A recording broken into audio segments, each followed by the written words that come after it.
Hi hello నమస్తే అండి. మకరోనియా చేస్తున్నాను. మకరోనియాకి కావాల్సిన పదార్థాలు ఆనియన్స్, కొత్తిమీర, పచ్చిమిర్చి.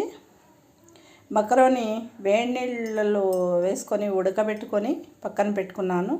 అలానే ఉల్లగడ్డ కట్ చేసి పెట్టుకొని టమోటా ఇట్లా పేస్ట్ లాగా చేసి పక్కన పెట్టుకున్నాను. అలానే సాల్టు. పొయ్యి వెలిగించి ప్యాన్ పెట్టుకొని అందులో ఆయిల్ వేసుకొని ఆయిల్ వేడెక్కిన తర్వాత అందులో ఉల్లగడ్డ కట్ చేసుకున్నట్టు ఇవి కొంచెం వేసి డీప్ ఫ్రై చేసి పక్కన పెట్టుకున్నాం. ఫస్ట్ ఉల్లగడ్డ కట్ చేసుకున్నప్పుడు అందులోనే కొద్దిగా సాల్ట్ వేసి పెట్టుకుంటే ఇలా డీప్ ఫ్రై చేసుకునేసి పక్కన పెట్టుకొని ఉల్లగడ్డ డీప్ ఫ్రై చేసుకొని పక్కన పెట్టుకొని అదే ఆయిల్లో పచ్చిమిర్చి వేసేసుకుంటాం. పచ్చిమిర్చి కొద్దిగా ఇలా వేగిన తర్వాత ఇందులో ఆనియన్స్ వేసేసుకున్నాం.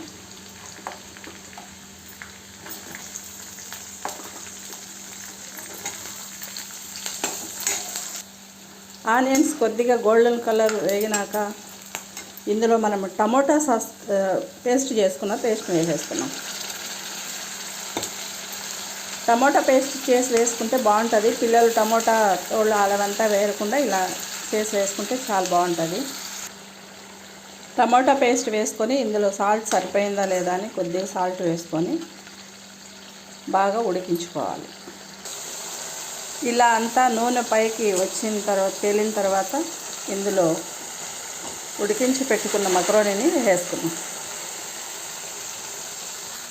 అంతా ఇలా వేసుకొని అంతా ఇట్లా కలుపుకొని కొద్దిగా సేపు సిమ్లో పెట్టుకొని మూత పెట్టుకున్నాం. సిమ్లో పెట్టుకొని అంతా ఇట్లా కొద్దిసేపు వేగనిచ్చిన తర్వాత ఇందులో కొత్తిమీర వేసేసుకున్నాం. నేనైతే చాలానే కొత్తిమీర వేసాను. మీరు కావాలంటే కొద్దిగా వేసుకోండి. కలర్ వచ్చిందండి. ఇందులోకి ఫుడ్ కలర్ అలాంటివి ఏమీ యాడ్ చేయలేదు. నేను టమోటానే మిక్సీలో కొట్టి వేసాను. అంతా ఇట్లా కలిసిన తర్వాత మనము ఉల్లగడ్డ డీప్ ఫ్రై చేసి పెట్టుకున్న దాన్ని ఇందులో వేసేసుకోవాలి.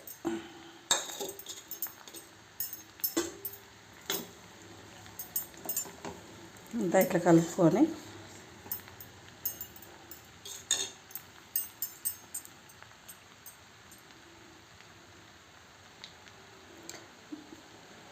మకరోని అయిపోయిందండి. పిల్లలకి చేసి పెడితే చాలా బాగా తింటారు. కలర్ఫుల్గా కూడా ఉంటుంది, కారం ఉండదు. మనము బయట కొనే మకరోని కంటే చాలా బాగుంటుందండి. ఇట్లా ఒకసారి ట్రై చేసి చూడండి.